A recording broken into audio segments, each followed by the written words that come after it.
안녕하세요. 이번 시간은 식품과 미생물에 대해서 공부하도록 하겠습니다. 학습 목표는 어떤 일본의 그 식품 고유의 미생물상과 또 미생물상의 경치적인 눈으로 보여지는 그 변화를 설명하게 되겠고, 2번 토양 미생물, 3번 수중에 사는 미생물, 공중 미생물, 그래서 14번 부패의 판정 방법까지를 분류하고 설명하는 것을 2장에서 학습 목표로 삼게 되고, 학습 목적이라 한다면은 왜 배우느냐, 식품과 미생물에 대해서 왜 학습을 하는가 하는 목적은 바로 이 식품 미생물이 식품 위생에 미치는 영향을 이해하고, 이를 식품의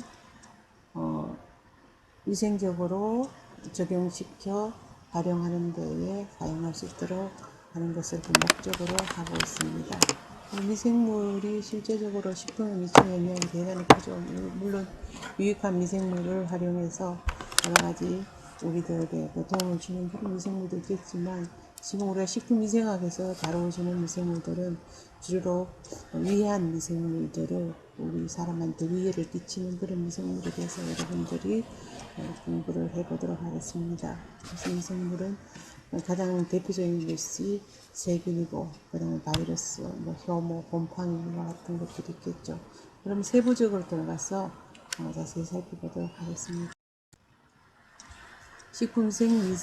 식품위생의 그 미생물이라는 것은, 이것은 인간 생활에 마이너스적인 요인으로 작용을 하는 미생물을 총칭해서 식품위생 미생물이라고 하게 됩니다. 그래서 이거는 병원균은 물론 병을 일으키는 원인이 되는 균을 병원균이라 하겠죠. 그래서 병원균은 물론이거니와 부패나 또 어떤 식품의 품질 열화에 관여하는 비병원 성분도 포함을 한다고 그 범위를 정해놓고 있습니다.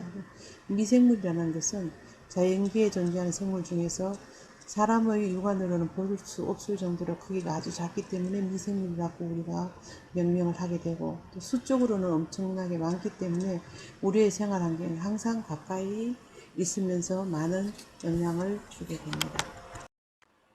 그럼 이제 이 세균에 대해서 먼저 미생물 중에서 가장 많은 부분을 차지하고 우리 일상생활에서 뗄래야 뗄 수 없는 것이 사실 실제적으로 이 세균입니다. 박테리아라고 얘기하는 세균인데, 이 세균은 분열에 의해서 정식하는 분열 기능입니다.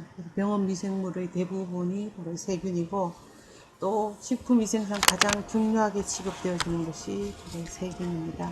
이들은 살아있는 단세포 미생물로서 물이라든가 바람이랄까 곤충, 식물, 동물, 사람 등을 통하여 식품을 오염시킬 수가 있죠. 예를 든다면은 바람에서 무슨 세균이 식품을 오염을 시킬 수 있겠느냐고 우리가 의아하게 생각할 수도 있겠지만, 실제적으로 중국에서 불어오는 바람이라든가 이런 것들에 의해 가지고 어떤 미세먼지, 바람, 그 속에 여러 가지 오염된 물질들이 들어오게 되면은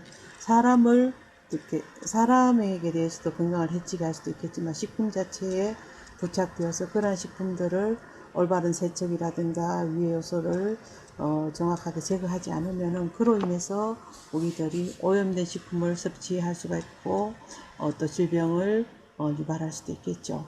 그래서 이러한 것들이 다 식품을 오염시킬 수가 있고, 식품의 위해 요소 중에서 세균을 중요하게 취급하는 그 이유는, 세균이 인체에 섭취되어서 경구 감염병, 입을 통해서 감염되는 거, 식품 입을 통해서 감염된다든가, 또 아니면은 감염염, 식중독 등의 감염증을 나타내는 것도 있고, 식품의 정식화에서도 독소를 생성하는 것도 있기 때문입니다.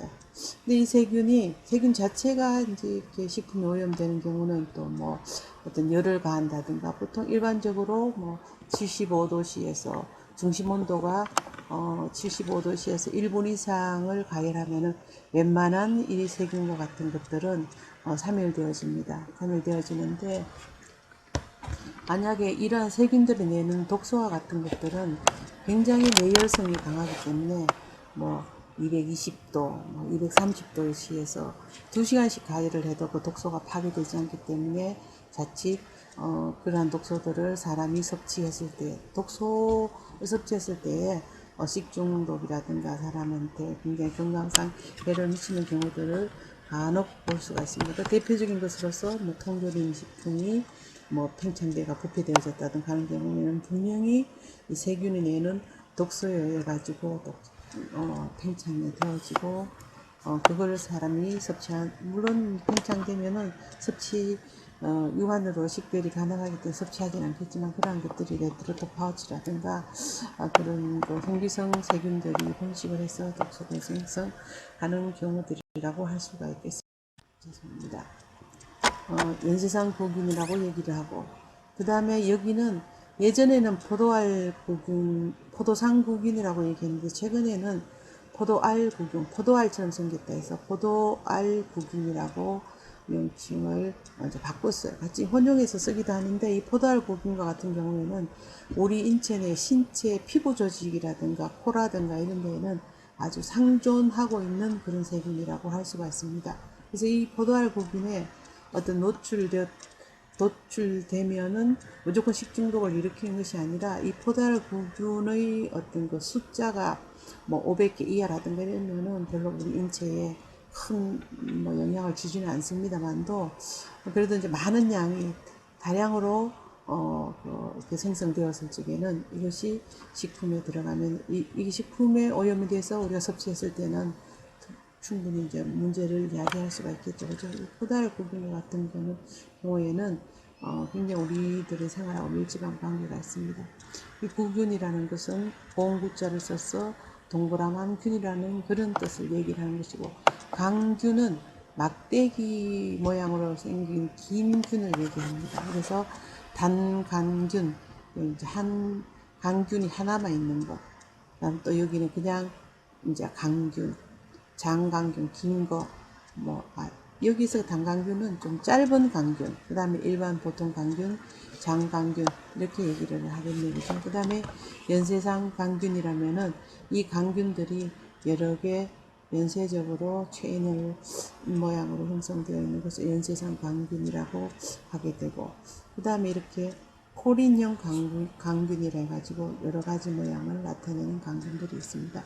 나선균이라고 한다면은 나선 모양으로, 우리가 나사 모양으로 이렇게 되어져 있는 것을 나선균이라고 얘기를 하는데, 여기서 눈에 들어오는 것은 보니까 비보리오형 강균 얘기죠. 그래서 이건 나선균인데 이거는 우리 장염 비보리오라든가 이런 데서 발견되어질 수 있는 그런 균이라고 할 수 있는데, 장염 비보리오균에서 나타나는 이 나선균 같은 경우에는 실제 염의 농도를 높인다든가 바닷물의 염수 농도가 약 한 3%의 소금물이라고 한다면은 3%의 소금물에서 가장 자기 활성을 높게 갖게 됩니다. 그렇다면은 아예 민물로 씻어가지고 소금의 농도를 낮춰주든지, 아니면은 소금의 농도를 아주 높여가지고 15% 20% 소금물에다가 담궈둔다든가 하면은 이 비브리오 균과 같은 것들은 실제적으로 세포막이 파열되면서 사멸하게 되는데, 그러한 것들을 그냥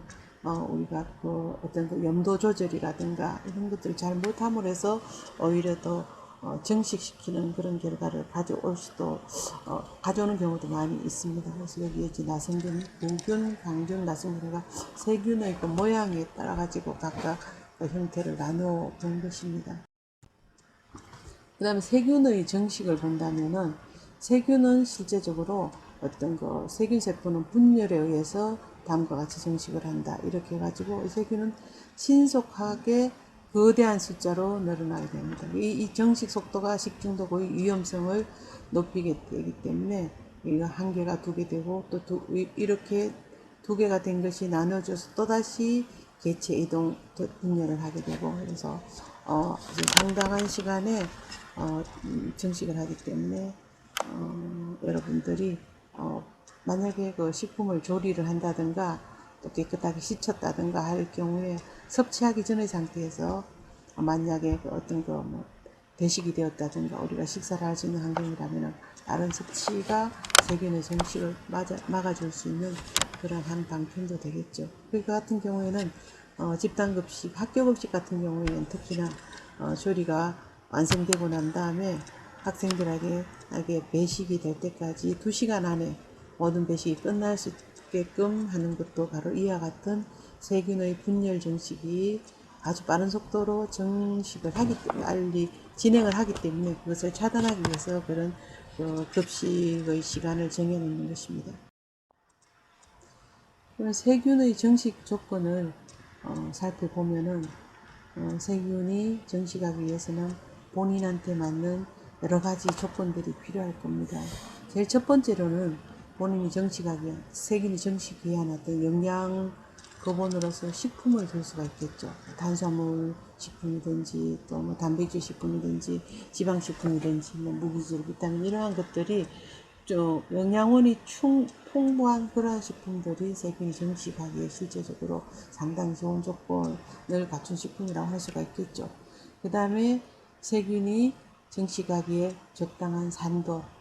대부분의 세균 같은 경우에는 pH가 7 전후인 중성에서 활발한 자기의 그 정식을 하게 되는데, 그 외에도 뭐 산성 조건이라든가 알칼리 조건에서도 충분히 정식을 하는 그러한 것들도 있습니다.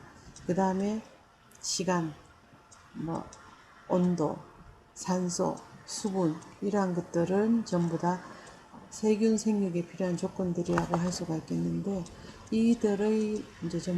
이들의 영어 첫 글자를 따서 실제적으로 식품의 F, 산도의 A, 시간의 T, 온도 템퍼러처의 T, 산소 옥시전의 O, 수분의 moisture의 M을 따서 세트텀이라고 하기도 합니다. 여러분들이 좀 기억을 해 두셔야 될 필요가 있을 것 같습니다. 넘어가겠습니다. 그러면은 구체적으로 이제 보면은 세균의 정식 조건에서 제일 먼저 식품을 줄 수가 있습니다. 대부분의 식품은 탄수화물, 지방, 단백질, 무기질, 비타민 등 세균이 성장하고 정식하는 데 필요한 영양성분들을 함유를 하고 있습니다.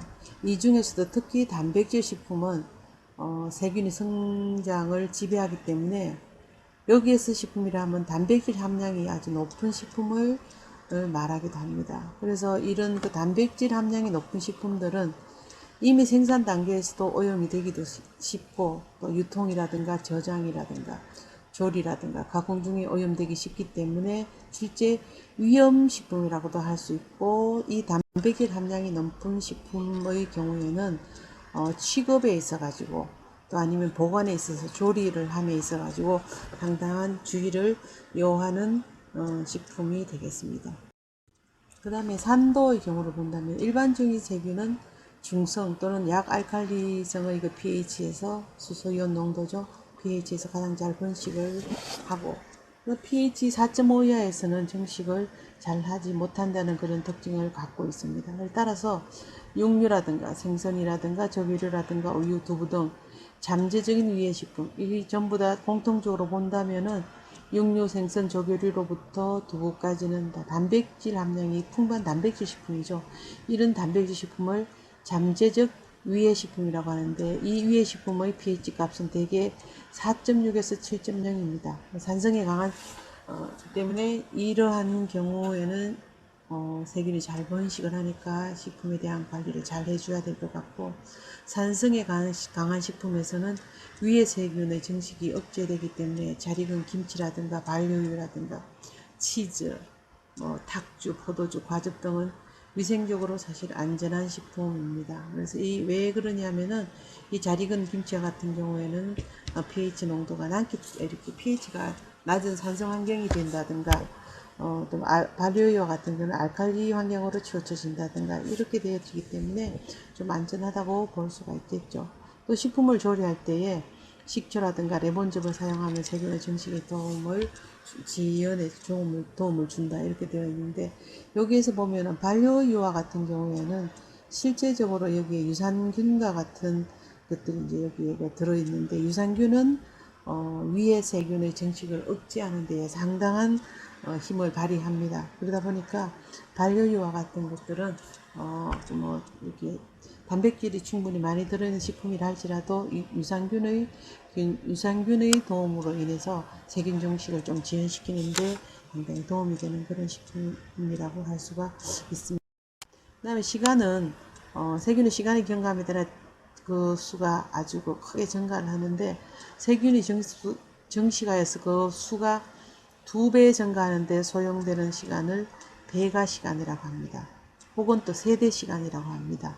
그 최적 온도에서 그 세균이 정식하기 좋은 최적 온도에서 배가 시간은 장염 비브리오균과 같은 경우에는 약 11분 정도, 그 2배로 넘어가는 데 2배로 정식하는데 11분, 대장균인 경우에는 약 20분, 황색 포도상구균과 같은 경우에는 약 28분 정도가 됩니다. 그래서 잠재적인 위험식품은 식품을 취급하는 전체 과정 동안에 위험 온도대에서 4시간 이상 노출시켜서는 안 됩니다. 그래서 이러한 것들을 감안해서 편의점과 같은 곳에서 만약에 그 김밥이라든가 또 뭐 이런 그 단백질 함량이 높은 식품이라든가 이러한 경우에는 바코드 4시간이 지나면은 POS 시스템을 도입을 했을 때에 바코드를 찍으면은 4시간 이상이 경과되는 제품에 대해서는 바코드가 인식을 하지 못하는 그런 시스템을 적용한 편의점과 같은 경우도 있습니다. 그와 같은 경우는 왜 그런가 하면은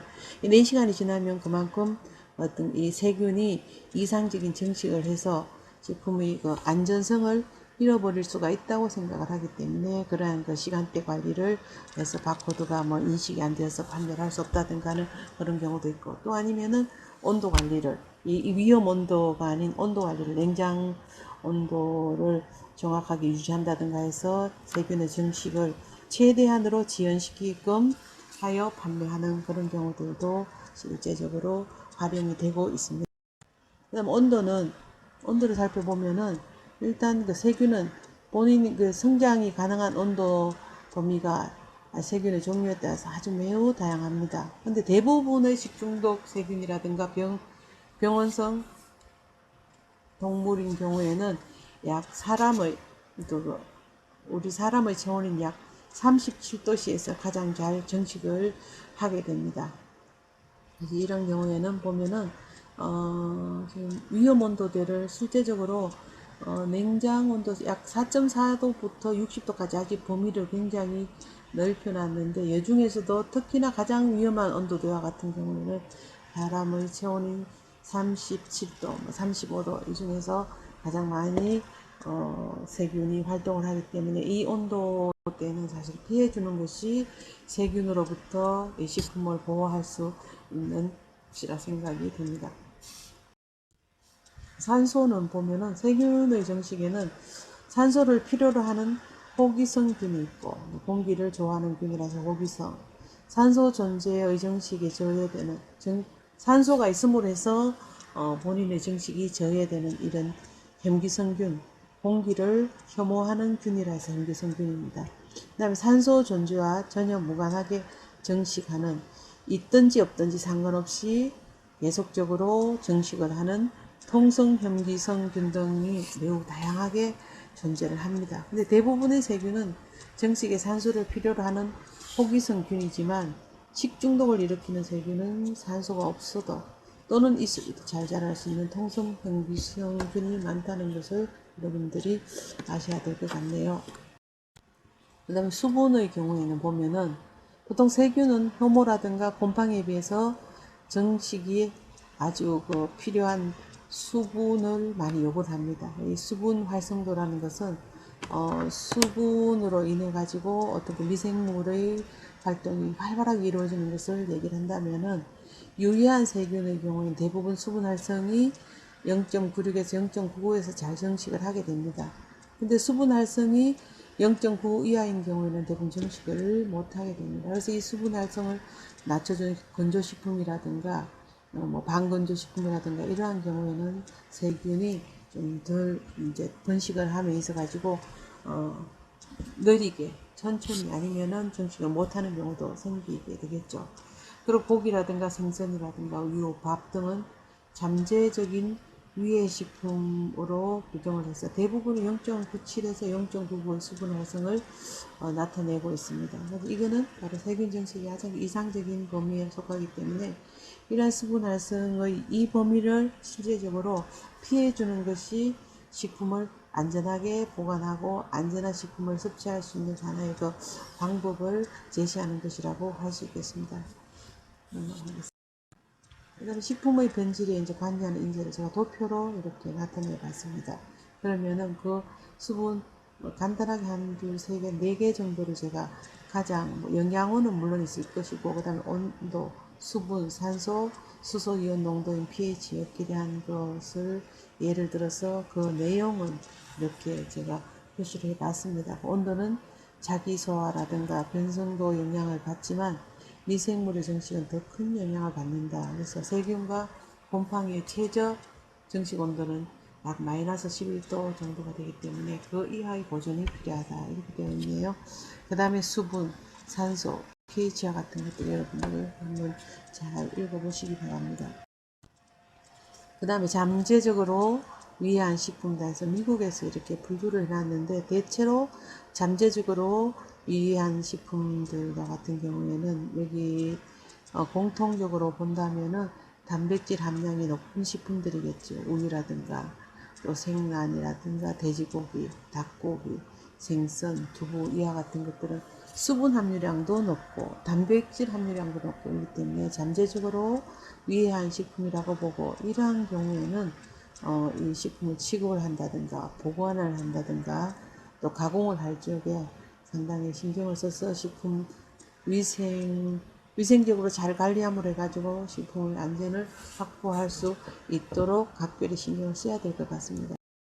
그 다음에 오염지표균으로서의 대장균군과 장구균의 비교 이렇게 대장균군이라면은 대장 내에 상존하고 있는 균의 총칭 그러니까 이 군이라면 그룹이라는 얘기입니다. 그래서 이러한 그 대장균군과 장 내에 생존하고 있는 존재하고 있는 이 장구균을 비교를 해봤습니다. 그래서 이 대장균군하고 장구균을 비교를 했을 때 형태라든가 뭐 그람 염색성을 가지고 이 염색 어떤 그 염색을 했을 때에 음성으로 나온다든가 양성으로 나온다든가 이런 차이가 있겠고 그 다음에 대장균군과 같은 경우에는 동물에 따라서 불검출되는 경우도 있지만 장구균과 같은 경우는 일반적인 동물에서는 대부분 검출 된다고 볼 수가 있겠습니다. 근데 이 같은 경우에 냉동식품에서의 생존율을 본다면은 대장균과 같은 경우는 냉동을 하면 일반적으로 사멸한다든가 존재를 증식을 할 수 없는 데 비해서 장구균과 같은 경우는 일반적으로 높게 나옵니다. 그래서 냉동식품이라 할지라도 장구균과 같은 것들은 이 오염도에 있어서 안심할 수가 없겠죠. 그 다음에 건조식품에서의 생존성은 또 대장균 같은 경우에는 낮게 나오지만 장구균인 경우는 높게 나오고 생선, 채소, 날고기, 절인 고기에서의 검출율 이러한 것들을 여러분들이 한번 쭉 이렇게 차분하게 읽어보시고 그래도 이 대장균과 같은 경우에는 일반 어떤 그 병원성 균과의 관계에 있어 가지고 대장균은 일반적으로 많이 관계가 있다고 볼 수가 있습니다. 거기에 비해 장구균은 좀 적게 나오게 되겠죠. 그래서 오염지표균으로서의 대표적인 대장균과 장구균의 비교를 통해서 과연 어떤 식품이 그 오염이 되었는가 되지 않는가 하는 어떤 지표는 바로 대장균이라든가 아니면 장구균을 어떤 체크함으로 해서 오염이 되고 되지 않았다는 것에 대한 평가 지표로 삼을 수가 있다는 것을 알 수가 있습니다.